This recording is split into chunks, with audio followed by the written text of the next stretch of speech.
Hi, my name is Roy Canterbury. I'm going to be your host today on Archer Talk 101. I have a special guest with me today, Aaron Lasco. He's been in archery for a while, and I thought I'd bring him on here and get some of his insights. Aaron, welcome to the show. I have a few questions. Why did you get started in archery? Why? That's a really good question. I've never been asked that. Wow. Good morning, Roy. Why is an interesting question. And kind of preparing for my meeting, I knew you were going to ask me something like that, but that's a deer in the headlights question. But I got kind of choked up remembering my first bow this morning, and to be able to tell you the story. But so my parents got divorced in 1978. I was 7 years old.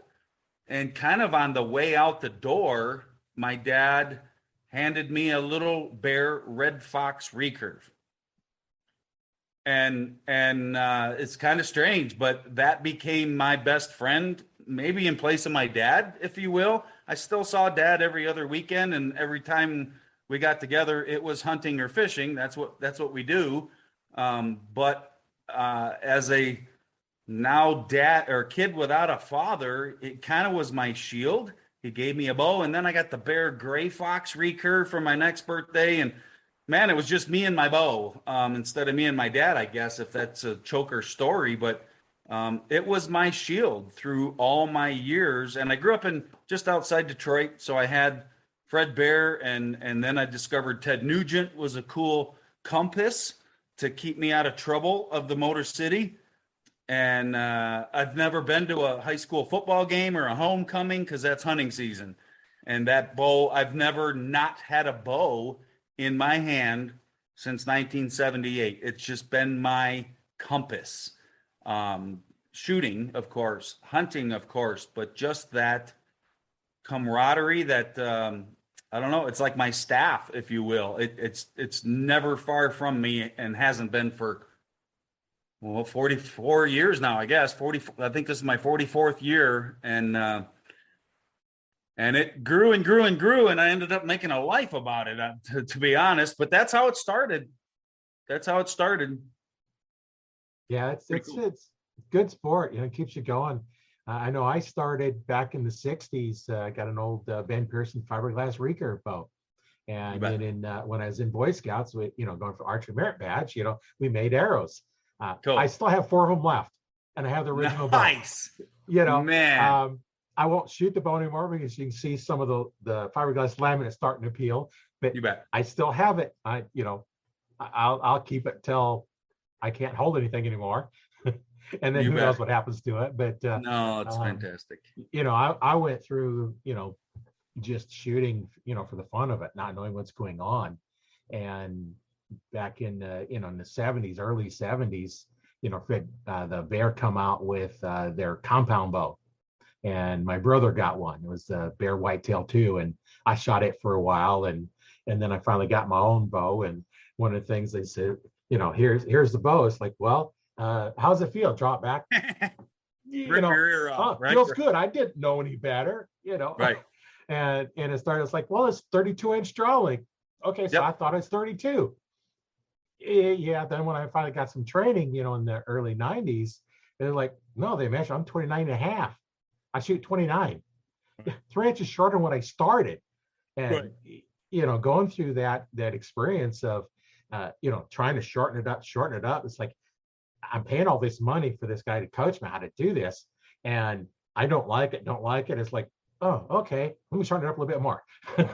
Right. Right. Once you get used, it's getting over that fear of starting out. And Well, and I was really self-taught because dad wasn't there, but I just had a lot of time on my hands. So I had a canal down the road, so I shot muskrats and critters and just 10,000 arrows, and then same thing. And then I actually got my grandma's compound bow. It was handed down to me. It was a Wood Riser Browning 45 pound. When I could pull it, it was mine. So every other weekend when we went over grandpa's, I'd try to pull that bow, and one day it came back to my ear, and I went home with it. But I shot instinctive, fingers, no sights for a long, long time. But now we have so much information out there. I was doing it wrong, and then I got some coaching, and boy, learned how to hold a bow with bones. So if you're starting out, I mean, just a couple, it doesn't matter what you're doing. If you're skiing, take a lesson. Maybe you don't need 10, but take a lesson and get some foundation down, because there are just a few things to not only keep you safe, but keep your muscles safe. I've had 2 rotator cuff surgeries from owning a pro shop and shooting bows that don't fit me. There's nothing worse you can do is use equipment that isn't right for you. And another one, I mean, I talked to lots and lots of women that say, oh, I could never hunt. I tried my husband's bow, and that's, the sport isn't for me. No, you can't dance in his boots either. You need equipment that's built for you, right? And come on in, let's shoot some bows that are built for ladies. So, I mean, equipment, getting it properly fit. Hopefully you got a really good pro shop in your area, but there's so many YouTube videos that you can self-educate yourself. But yeah, we've you and I with gray hairs on our chin have learned the hard way, and here we are still, thank God, and plugging along on it. But boy, is it a learning curve. And I've been down the rabbit hole of nerd archery too, and I've almost taken the fun out of it by getting it too gadgety. And now I've come full circle in my archery and my bow hunting, kind of the keep it simple, stupid, and back to basics and loving it more. So there's never not something else to learn about archery. That's for sure. I'm still learning myself. Yeah, I learn all the time, and like some of the videos I've seen of yours is like teaching the same thing, but you said it differently. It's like, oh, okay, that's a little different way of looking at it, but it's the same thing. Yeah. I love analogies. There's a million different people to talk to. Well, you need a million different analogies to get your message through, and one of those might just pop the light bulb on and go, oh, now I get what you're saying. So you did too. Owning a pro shop for a lot of years, you talk to a lot of different people, and everyone's got a different way of getting that information, but it's so much fun. Oh yeah, and nice thing is when you do get somebody that's open to learn and want to get better, it just makes it's so much nicer. And when you see their improvement, it's just fitting the bow. I had one guy come in when I was working at one of the box stores, and he was grouping probably 8-10 inch group, and come in and looked at it. It's like, okay, one drawing's too long, certain that up. Well, quit using your finger to fire the bow, fix that. And it was about 45 minutes one-on-one, and he was now grouping, I'd say, 2-inch groups. You bet. In 45 minutes, just from you bet. Fitting the bow. And we're not wizards. We've just been doing it a while. We know what works, I've taught hundreds of people, and you're in the same boat. You've probably taught hundreds of people how to shoot. And one of the things that we learn is each person is different. That's where there are some YouTube channels out that has great information, but there's okay, do this. Or they might show a video of them teaching somebody, but that's not you. Right. And that's what I found is like, you've got to get somebody that deals with you personally. Absolutely. And, that's one of the things that I started going through. And so I started setting up a coaching program, online coaching program. So I have, I got private lessons as well as group, Let me ask you, right? Would you rather coach a male or a female? Female. Me too.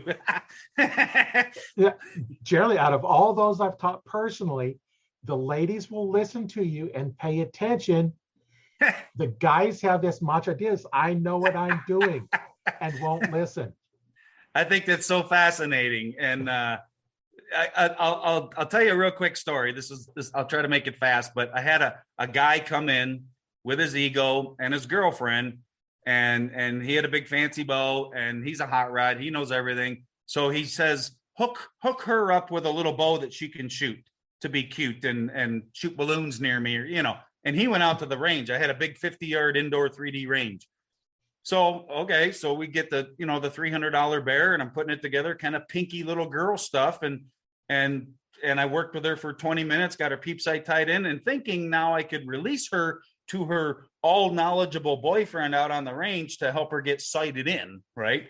Wrong. So I go out there about 20 minutes later and she's shooting 3D 50 yards with the boys and just about beating them with her little bare bow. And then, so I go, wow, I thought you'd just be on the 10-yard bail today or something getting ahead. She's like, no, I'm doing pretty good, but I am having to aim 6 feet up and 4 feet to the left. And then all the heads turned and went, she's just about killing them and she's not sighted in. This freaking jerk boyfriend did not help her sight in, just let her go, like to laugh at her or something. So then we sighted her in and she smoked them all. And I'm talking about Emily McCarthy now, who's married to Dan McCarthy. She is now world champion archer. She's just a badass. But here, this punk boyfriend wouldn't take care of her like I thought. And she was still about whooping them. Ladies are awesome. And I would way rather coach a lady other than my wife. She doesn't want to listen either, but that's okay. Yeah, the wives are the hardest ones to coach. Yeah. Or girlfriends or boyfriends or whatever, Yeah. It's hard to coach. She calls me the bull hunk. She thinks I'm an archery goddess, but yet she still won't listen to me. So I don't. Yeah. We could probably talk all day long about the different stories of people that are doing that, and I've had a similar situation. I had one time this lady come in, taught her how to shoot. Her husband had been shooting, and she was nailing them. So they come back, a few weeks, months later, and she says, yeah, he keeps telling me how to do it. And he says, no, I got Roy, sit on my shoulder, tell me what to do. She picks which part of the X ring she wants to hit.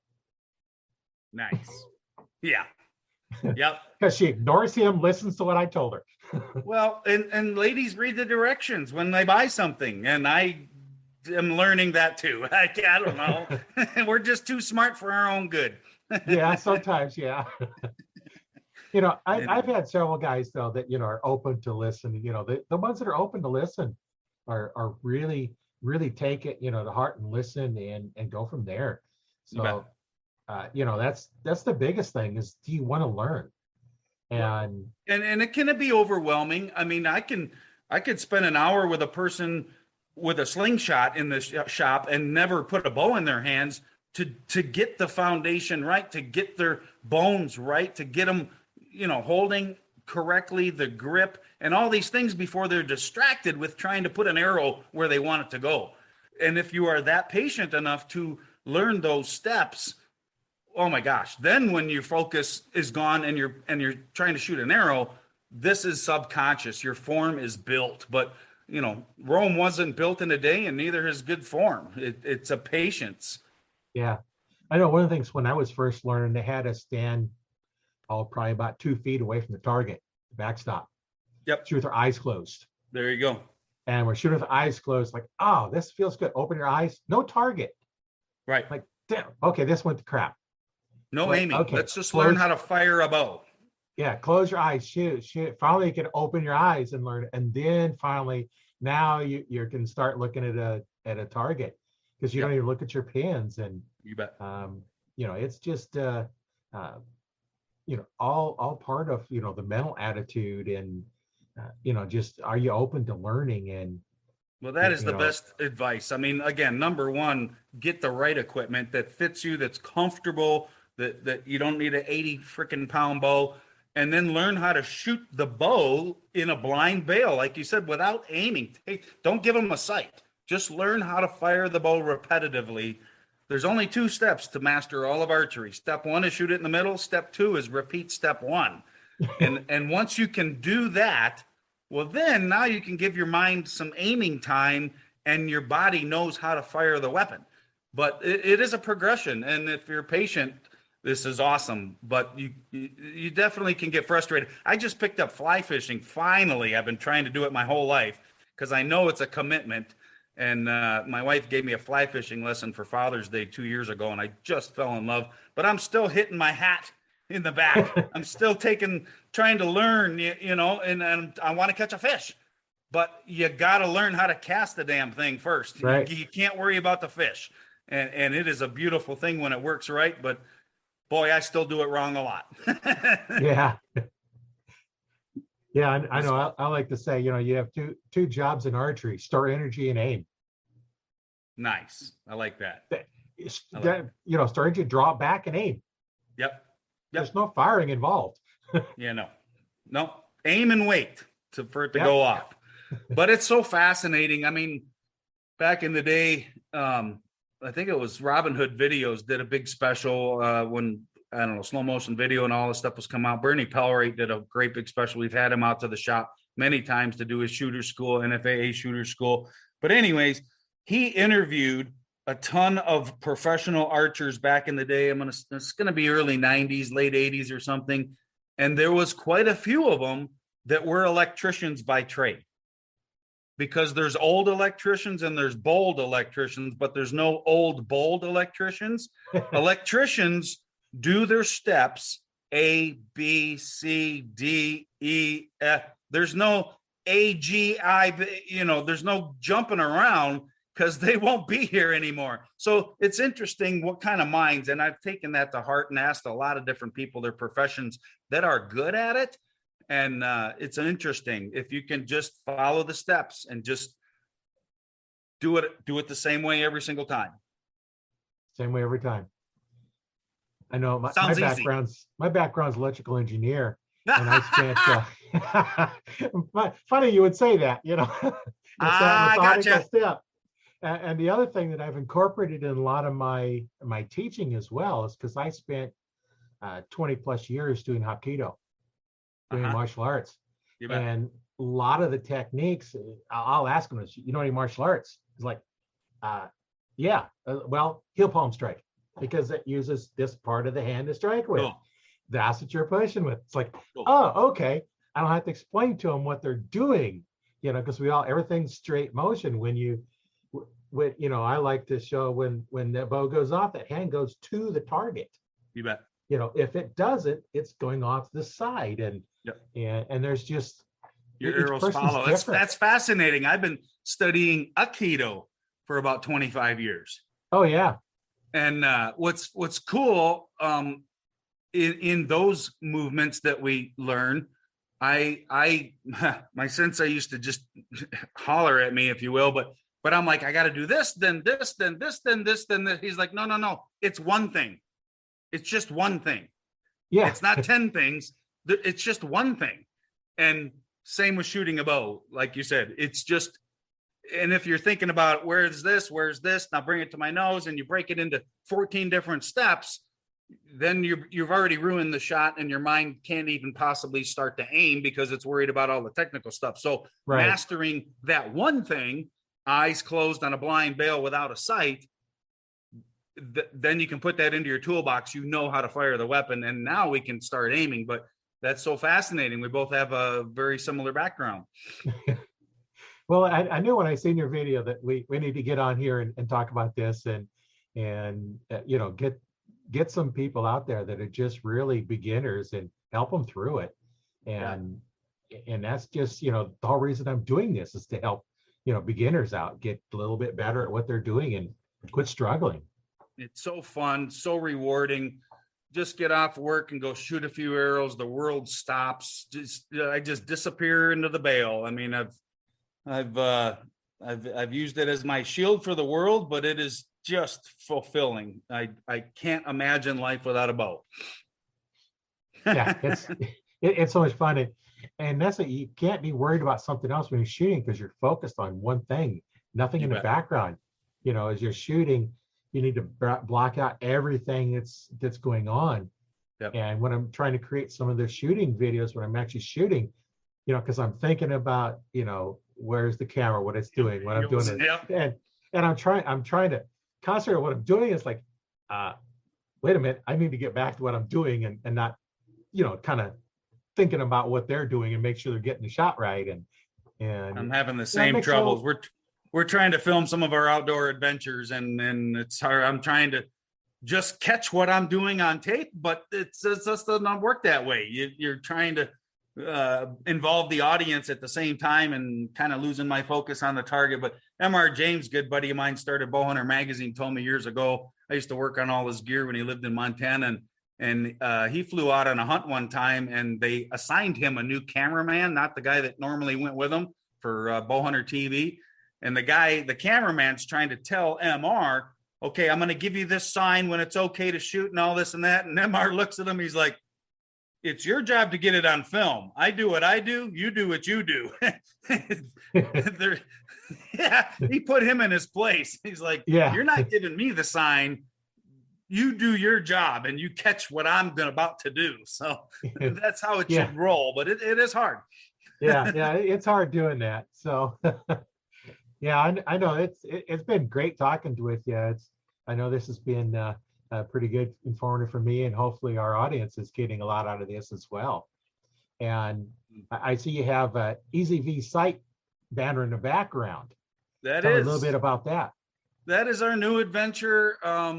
It's funny. I've been in a lot of places in the outdoor industry, and the only place I swore I would never go is a manufacturing. I've watched so many companies sue each other and patents and such. And then I come up with this crazy idea to build a site actually just for me.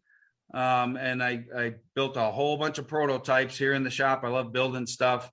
And then I ended up building one for my wife, and then I built one for my cop buddy down the road, and then he showed the whole police force, and then we started building these things, started a company, and it's just a whole different approach. I call it the world's first bow hunting site, which is a big, bold statement, but because I just looked at it differently, and built it differently. It's a self-ranging bow site, ton of math. I burnt my hair off trying to do all the math, but man, it's been incredible, and we're worldwide. We got an EZV Facebook group, EZV Site Revolution, worldwide, New Zealand, South Africa, huge Australian following, and it's a ton of fun. We'd have to spend a whole time.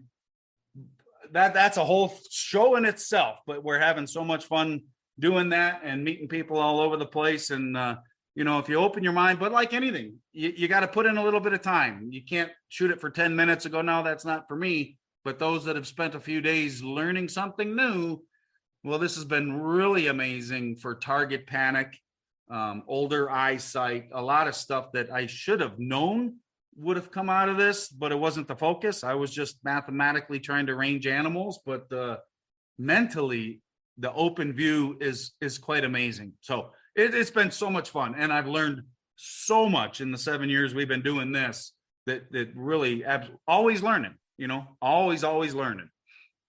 Yeah, we'll have to have you back on, and we'll talk about the site and some of its benefits, and get some more insight into how that site works. And too fun. Yeah, I'll get you one to play with, and then we'll talk about what you find.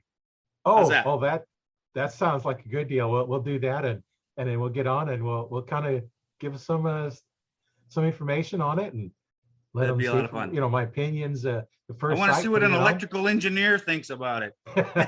Yeah. Cool. Thank you. Okay. Well, what I'll do is I'll put a link to your site in the description of the cool. video here, and then I also put a link into Arch Talk 101 Facebook group. There Appreciate we it. talk about stuff like this. We have people like both of us are in that group and provide you information. Your new archers, don't worry about what questions. Your only dumb question is the one you didn't ask. Well, and that's what I was going to say. So ezvsite.com is the website, easy, but my email is aaron@ezvsite.com, and I'm here to answer anything and everything. I mean, I've been doing it a couple of years, as have you, so I'm all about archery, whatever anyone, but don't forget the balloons. I don't care how old you are or what gender you think you identify as that goes these days, but balloons are fun for all, and it's a really important part of archery. Yeah, it's kind of nice to see that in the head explode. And it's fun. It's fun. Yeah. If you want to get a kid into archery, go get 100 balloons, and they'll knock themselves out. Yeah, put them up, and they always like shooting the balloons. No doubt. Yeah, I'll put links to thank you, everything Roy. in the description, and we'll go from there. And once again, this is Roy Canterbury and Aaron Lasco with Arch Talk 101, and we'll see you next week. Thanks. Bye.